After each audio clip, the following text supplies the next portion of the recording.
नमस्कार, मी रुपेश पाटील. आवाज महाराष्ट्राच्या या साम टी व्हीच्या कार्यक्रमामध्ये तुमचं मनपूर्वक स्वागत आहे. आवाज महाराष्ट्राच्या या कार्यक्रमामार्फत आपण विविध जिल्ह्यातील मतदारसंघ आहेत त्या मतदारसंघाचा एकंदरीत आढावा जो आहे तो घेत आहे. आगामी येणाऱ्या विधानसभा निवडणुकीच्या पार्श्वभूमीवर हा आपला एक छोटासा कार्यक्रम आहे. डहाणू विधानसभा मतदारसंघ हा CPMचा बालेकिल्ला आहे. गेल्या 50 वर्षापासून CPMची सत्ता या मतदारसंघावर आहे.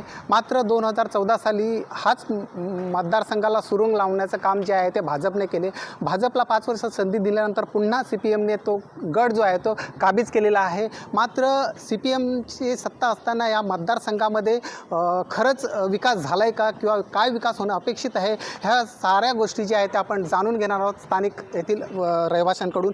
मला सांगा, मागील 5 वर्षात या मतदारसंघाचा काही विकास झाला आहे का किंवा काय विकास होणं अपेक्षित आहे, काय सांगाल?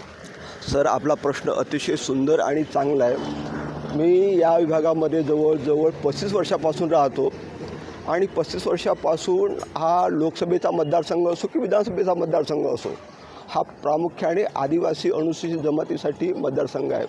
परंतु स्थिती अशी आहे की आदिवासी हा मूळ रहिवासी, परंतु समाजामध्ये हा शेवटचा घटक ठरलेला आहे. एक कविताच्या 2 ओळीत, आदिवासी हा असे तरी पण समाजात हा अंत्य राहिला, मानवतेच्या दानवतेची साक्ष द्यावया सकल जगाला. म्हणजे जो आदिवासी आहे, मूळ रहिवासी आहे, तो मात्र अजूनही सगळं घटकापासून वंचित दिसतो. एक उदाहरण म्हणून सांगतो या की 20-25 वर्षापूर्वी या ठिकाणी राहणारा प्रामुख्याने ग्रामीण भागातील हा डहाणू विभाग थोडासा सुधारलेला आहे. प्रामुख्याने प्रॉपर डहाणू, पण डहाणूच्या आजूबाजूला जर गेलं तर अजूनही आमचा जो आदिवासी समाज आहे किंवा इतरही समाज आहे, अतिशय बेकारी, दरिद्री, गरिबी यामध्ये वावरत आहे. आणि त्यांची जी चड्डी आहे, अंगाचं वस्त्र आहे, अजूनही त्यांची लंगोटी काही गेलेली नाही. आणि त्यामुळं असं मला वाटते की या सत्याच्या प्रस्थापित राजकारण्यांनी या भागाचा फक्त विकासाच्या नावाखाली स्वतःचा विकास करून घेतला. समाजाचा विकास काही झालेला दिसत नाही. आज आपण बघतो बऱ्याच ठिकाणी असं लक्षात येते की साधे एक काल ज्यांच्याकडे काही नव्हतं, आमदार असेल, खासदार असेल, नगरसेवक असतील, आज मात्र त्यांची जर प्रॉपर्टी बघितली तर मोठ्या प्रमाणामध्ये वाढलेली दिसते.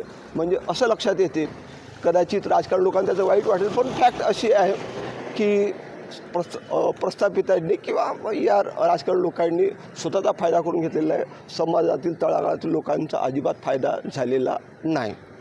नक्कीच ग्रामीण भागातील असतील आपण दळणवळणाचा प्रश्न असेल किंवा इतर सोयीसुविधांचा अभाव आहे, तर शहरी भागांमध्ये डहाणू शहराचा विकास बघायला झालं तर डम्पिंग ग्राउंडचा प्रश्न गंभीर आहे. मात्र तो सुटलेला नाही आहे. त्यासाठी काही लोकप्रतिनिधींनी इथे काही उपाययोजना केलेल्या आहेत का?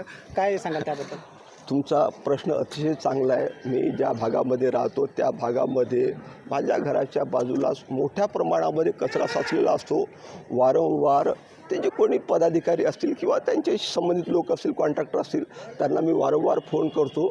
उलट त्यांच्याकडून उत्तर असं मिळते की सर, कर्मचारीच नाहीत किंवा मग आमच्याकडे ते डम्पिंग ग्राउंडची व्यवस्था असल्याकारण कचरा तिकडे फार साचलेला आहे, हा कचरा नेण्यास विलंब लागेल, अशा अनेक प्रकारची अडीअडचणी सांगतात आणि त्याच्याकडं पूर्णतः दुर्लक्ष आहे. फक्त स्वच्छ डहाणू असं बोललं जाते, परंतु अतिशय स्वच्छता कुठे दिसत नाही. प्रत्येक ठिकाणी जर बघितलं तर आजूबाजूला म्हणजे अतिशय दुरावस्था आहे. रस्तेसुद्धा, म्हणजे रस्ते दिसायला चांगले आहेत, पण आता पाऊस पडल्यानंतर बघितलं तर मोठ्या प्रमाणामध्ये त्यांचं विल्हेवाट लागलेली आहे. आता डहाणू या ठिकाणी नगरपालिका आहे, पण या ठिकाणी असं दिसते की रस्त्याच्या कडेला किंवा रस्त्यावर पूर्ण डहाणूभर मोठ्या प्रमाणामध्ये गुरे जमा दिसतात, परंतु त्या गुरांची व्यवस्था लावण्याचं काम कोणीही करत नाही. आणि त्याच्यामुळे होते काय, बऱ्याच वेळेला कदाचित दुचाकी वाहनांना त्याचा फार मोठा धोका होऊ शकतो आणि जनावरे उठत नाहीत. मग ह्या इथं जबाबदार कोण? आणि शेवटी नागरिक त्रस्त होतात आणि हे असंच चालणार असं समजून ते त्यांना मार्ग मिळेल त्या मार्गाने ते जातात. माझ्या दृष्टिकोनातून डहाणू मतदारसंघाचा, विधानसभेचा असेल किंवा लोकसभेचा असेल, या राजकारण्यांनी त्याची पूर्णतः वाट लावलेली आहे. आणि ज्यांना संधी दिली त्यांनी मात्र त्या संधीचं सोनं करण्याऐवजी स्वतःचंच सोनं करून घेतलेलं आहे, स्वतःचं सोनं भरलेलं आहे. बाकीच्यांना मात्र त्यांनी वाव दिलेला नाही. नक्कीच राजकारण्यांनी स्वतःचाच फायदा केलेला आहे, मात्र मतदारसंघामध्ये विकास कामं जी आहेत ती केलेली नाही आहेत. आपण काही कार्यकर्ते आहेत, काही नागरिक आहेत, त्यांना विचारत मला सांगा, खरंच डहाणूचा विकास झाला आहे का? मागील 5 वर्षामध्ये काय विकास कामं झाली आहेत का? काय वाटते तुम्हाला?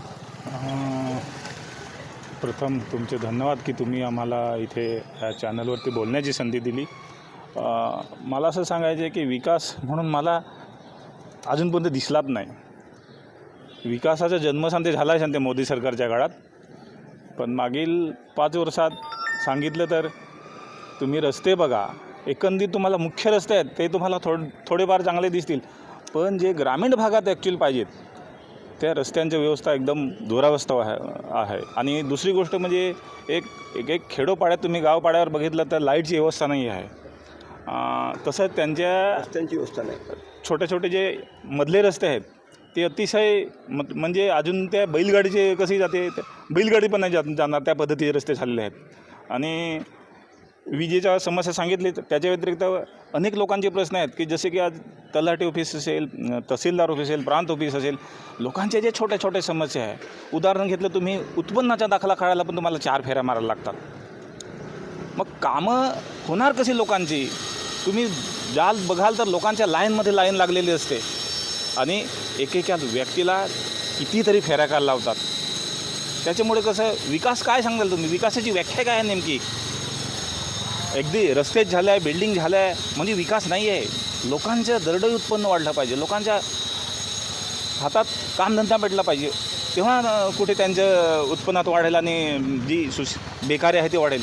बेकारी तर वाढलेलीच आहेत, लोकांची वाढलेली, पण त्याच्यात सुशिक्षित बेकारसुद्धा खूप मोठ्या पद्धतीनं वाढलेले आहेत. आज 2014चा GR काढला होता मागच्या सरकारने, पण अजूनही त्याची 10 वर्षात अंमलबजावणी नाही झालेली आहे.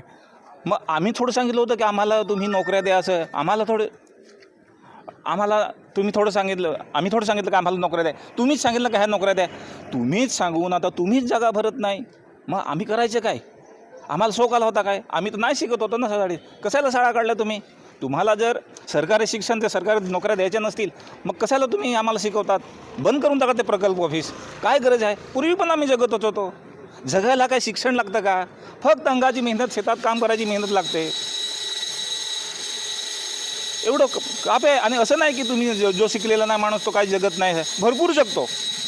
काय आहे, तुम्ही एका साईडला शिक्षणाचा बाजार करून टाकला आहे आणि दुसरीकडे आश्रमशाळांची सत्यानाश करून टाकला आहे. तुम्ही मागील बातम्या वाचल्या असतील की आपली प्रकल्पाच्या ते विषबाधा झाली होती, तर काय करायचे हे कसं तुम्ही? आत्ताच एका मुलीने गळफास घेण्याच्यापर्यंत तुम्ही लेटेस्ट न्यूज आहे.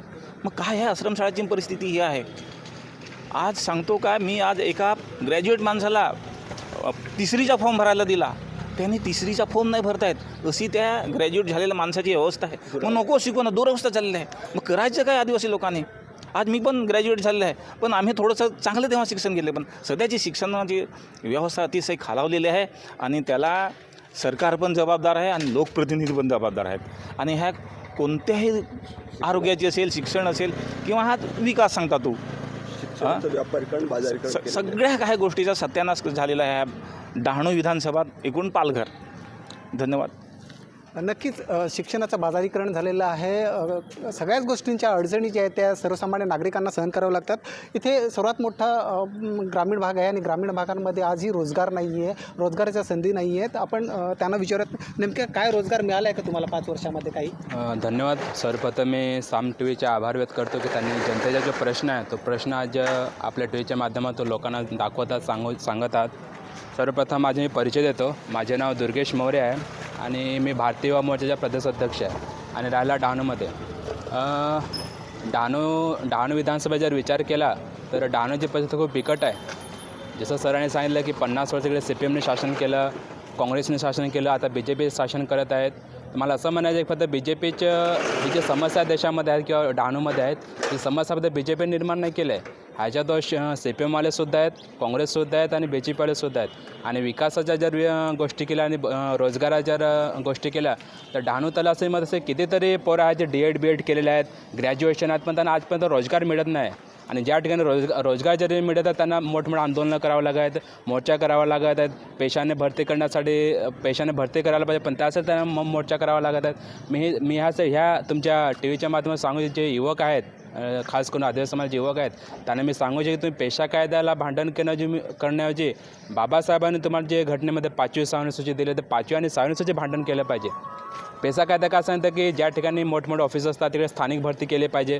तुम्ही आता डहाणू नगर परिषदेने जाऊन बघा, पालघर कलेक्टर ऑफिसने जाऊन बघा, किती स्थानिक लोक आहेत, सर्व बाहेरचे लोक आहेत. याच्यात कुठे ना कुठे पेशा कायद्याच्या अंतर्गत किंवा या BJP सरकारच्या माध्यमातून कुठेतरी युवकांना भरकवलं जात आहे. भरभरल्या डहाणू तलासरीमध्ये युवक भरपूर शिकले आहेत, पण आजपर्यंत रोजगार मिळत नाही, रोजगार संधी उपलब्ध नाही.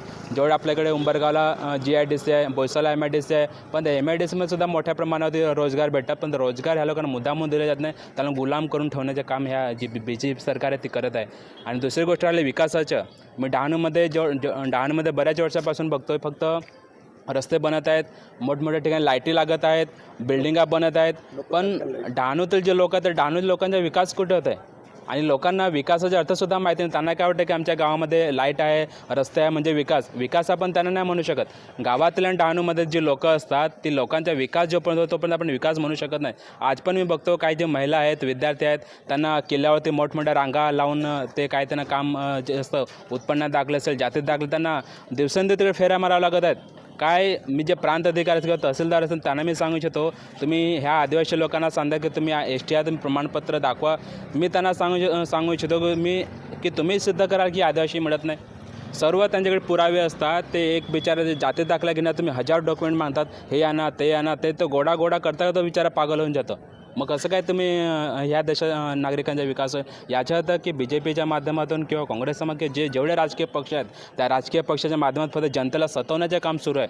आणि विकास फार दूरची गोष्ट आहे. विकास नावाने फक्त लोकांची इकडे लोकांचे हाल करत आहेत. लोकांना फक्त फक्त जेव्हा इलेक्शन येईल ते इलेक्शन फक्त वापर करत आहेत. एकदा वोटिंग दिलं, एकदा त्याने मतं दिली, परत विसरून जातात, परत 5 वर्षात त्यांच्याकडे ढुंकूनसुद्धा बघत नाही. म्हणून साथियो ह्या साम TVच्या माध्यमातून मी एकच सांगू इच्छितो की जनतेला जागृत झालं पाहिजे. जो आपल्यासाठी खरं काम करेल, जो आपल्यासाठी हक्क अधिकाराचा लढेल त्याच पक्षाला तुम्ही मतं द्या. आणि वोटिंग करण्यापूर्वी विचार करा मी याला मतं देऊ का नाही. BJP शासन करतं, BJP काँग्रेस शासन करतं, CPMने, पण त्याने काय केलं लोकांसाठी? जर त्यांना विकास करायचा असता तर विकास करण्यासाठी 5 वर्ष खूप जास्त होतात. आपण यांना एवढे वर्ष शासन करण्यासाठी पण एवढे वर्ष सुद्धा ते काहीच करत नाही, फक्त खिशा भरण्याचे काम करतात. स्वतःच फक्त बंगले गाडी घेतात आणि जनतेला तसंच ते साईडला म्हणजे वेगळ्या नजरेने बघत आहेत. नक्कीच विकास होणं गरजेचं आहे, मात्र विकास जसा हवा आहे तसा होत नाही आहे असं एकंदरीत मत जे आहे ते नागरिकांकडून व्यक्त करण्यात येते. आपण शेतकरी आहेत त्यांना विचारत मला सांगा, इथे चिक्कू बेल्ट हा मोठ्या प्रमाणात आहे, चिक्कूचे उत्पादन मोठ्या प्रमाणात घेतलं जातं, मात्र शेतकऱ्यांसाठी इथे स्थानिक लोकप्रतिनिधी किंवा प्रशासनाकडून काही उपाययोजना किंवा काही करण्यात येत आहेत का? काही तुम्हाला त्यांचा पाठपुरावा तुम्ही केला आहे का? तुम्हाला काही न्याय मिळाला आहे का? नमस्कार, साम TVचे आभार मला बोलण्यासाठी चान्स दिला. मी एक चिकू बागायतदार आहे. गेले 15-20 वर्ष मी चिकूमध्ये प्रयोग करतो आहे. सगळे मी आत्मा अंतर्गत ट्रेनिंगसुद्धा घेतलेली आहे आणि वेगवेगळे प्रयोग करून मी बघतो आहे का कसं प्रोडक्शन वाढवलं जाईल. पण एवढं पोल्युशन वाढलेलं आहे डहाणूमध्ये का पहिला जो पाऊस पडतो 5-6 दिवसाचा त्या पावसातच आमचा चिकू सगळा काळा पडून खालती येऊन जातो. आणि फक्त चिकूच नाही, आमच्या बाजूला जे भातची पेढे आहेत, जे पाहत लावलेले आहेत आदिवासी लोकांनी, जे दुसरे जे फळबागा घेत आहेत, जे केळीचे बागा घेत आहेत, सगळ्यांची तीच परिस्थिती झालेली आहे. म्हणजे आपल्याला झाडांना ते एवढा त्रास होतो आहे तर म्हणजे माणसांना किती तो त्रास होत असेल. आणि तो पोल्युशन आम्हाला माहिती आहे कुठून येतो आहे, ते काही कोणाला सांगायची गरज नाही. आणि त्या पोल्युशनमुळे लोकांचे किती सगळे दमा होतो आहे, लोकांना हार्टचे डिसीज वाढलेले आहेत.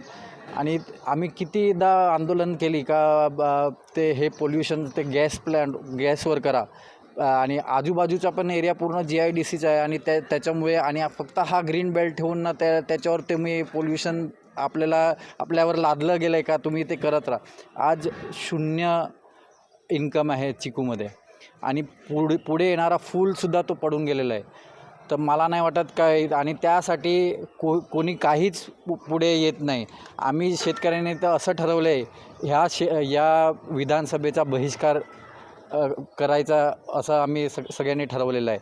आणि जे आम्हाला 1-2 वस्तू चांगली करून दिलेली होती करोनाच्या काळात, किसान रेल, तीसुद्धा 6 महिन्यात बंद करून देण्यात आली. आणि आमची ती मागणी आहे का आमचं परत दिवाळीपर्यंत जेव्हा चिकू थोडाफार चालू होईल तर किसान रेल उपलब्ध करून द्यावी.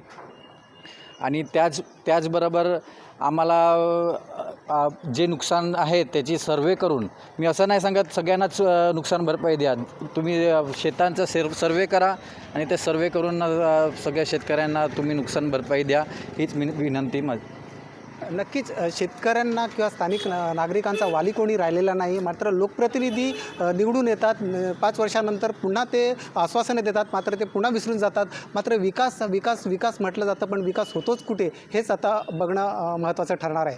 रुपेश पाटील, साम TV, पालघर. देश विदेशातील प्रत्येक घडामोडींचे लाईव्ह अपडेट मिळवण्यासाठी आता साम टीव्हीच्या सर्व सोशल मीडिया प्लॅटफॉर्मला लाईक, फॉलो आणि सबस्क्राईब करा. तसंच सर्व नोटिफिकेशनसाठी बेल आयकॉन प्रेस करायला विसरू नका.